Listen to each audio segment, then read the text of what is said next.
So hello and welcome everyone to today's first impressions on two new perfumes from the indie brands that I actually enjoy very much, and I'm very excited to try out Cavatina by PERFUMES, Dusita and Fox in the Flowerbed by Imaginary Authors. If you would like to find out what do I think about them, make sure to keep on watching to see my first reaction on these two fragrances, and of course if you have any experience with them, feel free to share it down below in the commentary section, as well as please subscribe to my channel if you're here for the first time, and don't forget to give this video a huge thumbs up if you would like to see more first impressions on my channel. And once you're done with that, we can get started.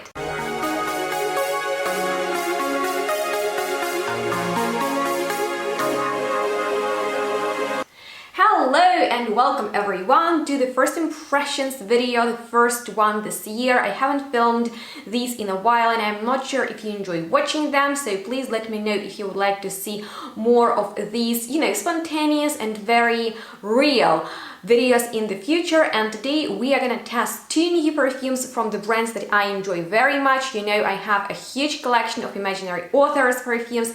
In my opinion, this is a very creative indie brand from America, and Dusita is from France. Her fragrances are very elegant, pleasant, and they have something new that I haven't smelled yet. And I received samples of these fragrances from Aquasion Natural web shop, as I ordered the Sublime oil from Francesca Bianchi and received these samples. So just in case you are a big fan of niche and indie perfumery, that's an awesome website where you can get a great selection of different brands from all over the world, and I have a discount with it. You can save some money, so I will leave a link to them down below in the description box, and if you order something you can request samples of your choice. And with that being said, I will just go straight into Cavatina. I know the notes but I haven't smelled it yet, so I'm really excited. Here we go, guys. And right away it's quite a greenish floral scent. I can smell something grassy in there, but like springy too. There is this note of Lily of the Valley that I enjoy very much, although it's interesting that there is no essential oil of this beautiful springy flower that smells like clean and really useful in my personal opinion. And so perfumers need to come up with their own accords, and this one smells really round. I mean, like, there are a lot of green sparkles and at the same time leafiness. I can smell the grass, I can smell the leaves, I can smell the stem, I can smell even maybe a little bit of the earth, but nothing too crazy because, I'm not the biggest fan of earthy elements in perfumery. But so far I would say that this is a youthful, floral, truly springy, fresh green scent.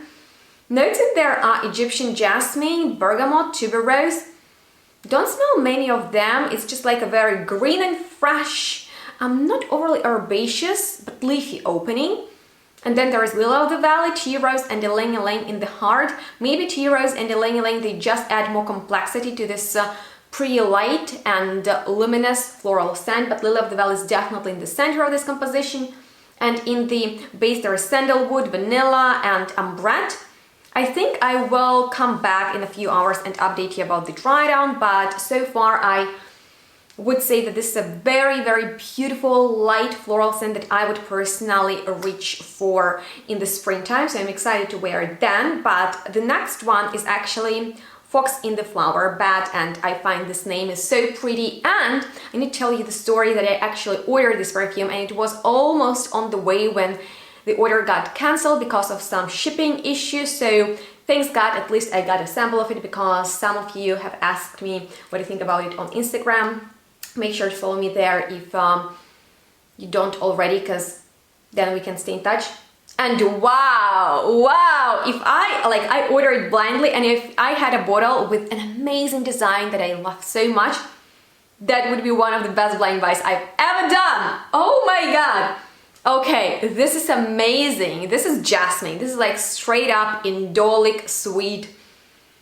Ooh, dirty jasmine, a dirty floral. Woohoo! Like Josh Mayer creates very fun and very, I would say, emotional fragrances. And wow, man, I wish I had a bottle of it because it looks really happy.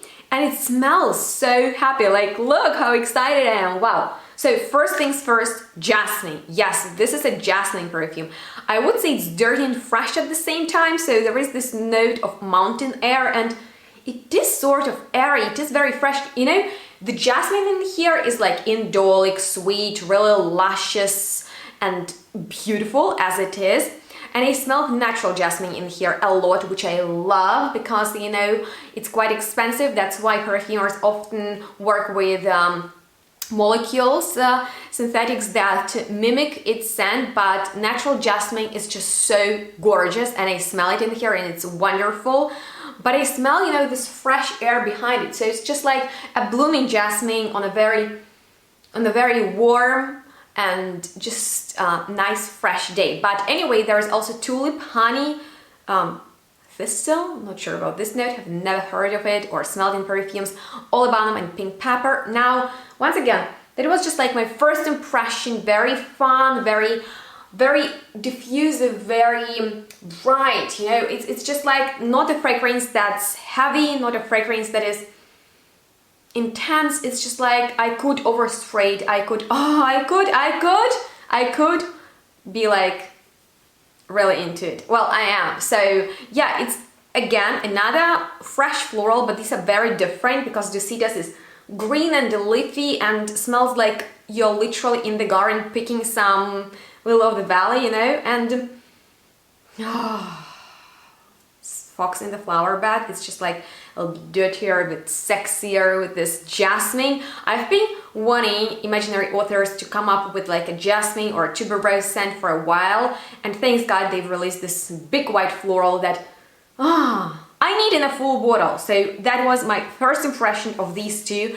And what I thought would be nice to do is to wear them throughout the day and come back with like my final thoughts, how they dry down. So you will get both kind of like first impressions and a review. So I hope that that will be helpful, and we'll see each other in a bit because I'll go to the dinner tonight, and then I will be back with my final thoughts on these two fragrances that complete each other well because they are floral, kind of like white florals, but in very different styles. And oh my God, they smell so good. Maybe in the end or even right now I will layer them. So let's do that.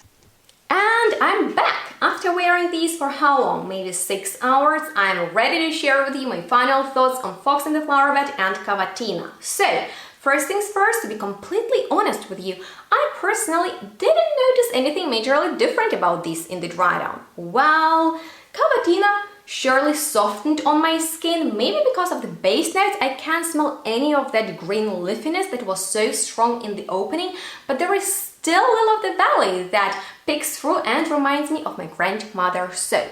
Overall, this is a very light scent that is almost gone off my skin by now, and I appreciate the realistic take on the note of Lily of the Valley, which is not that popular anymore. That's why these days it is very hard to find a fragrance in which it's gonna be dominant, and that's the case with Cavatina. That's where I think it's gonna be gorgeous during the springtime, just as Fox in the Flowerbed, which is not indolic anymore. Now jasmine smells really luscious, a little bit sweet, but truly airy, and it totally reminds me of the blooming floral meadow, and that's where I get its name, Fox in the Flowerbed. It's for me, you know, the bed of flowers, and there is something sexy and animalic in there, like a fox.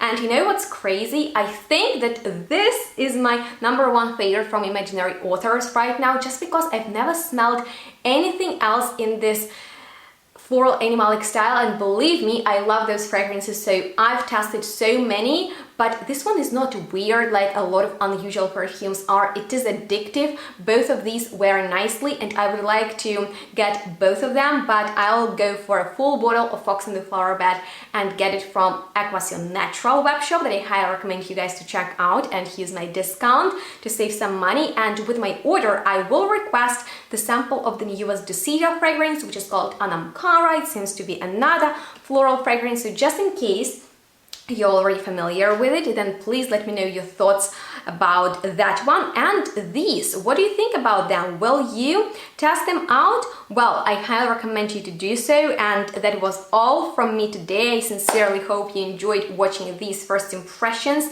And if you would like me to film more of them, then just give this video a thumbs up, because they're more fun, less intense, more loose and just chatty. And with that being said, I'm looking forward to hear from you. If you have any questions left, I'm here to answer them.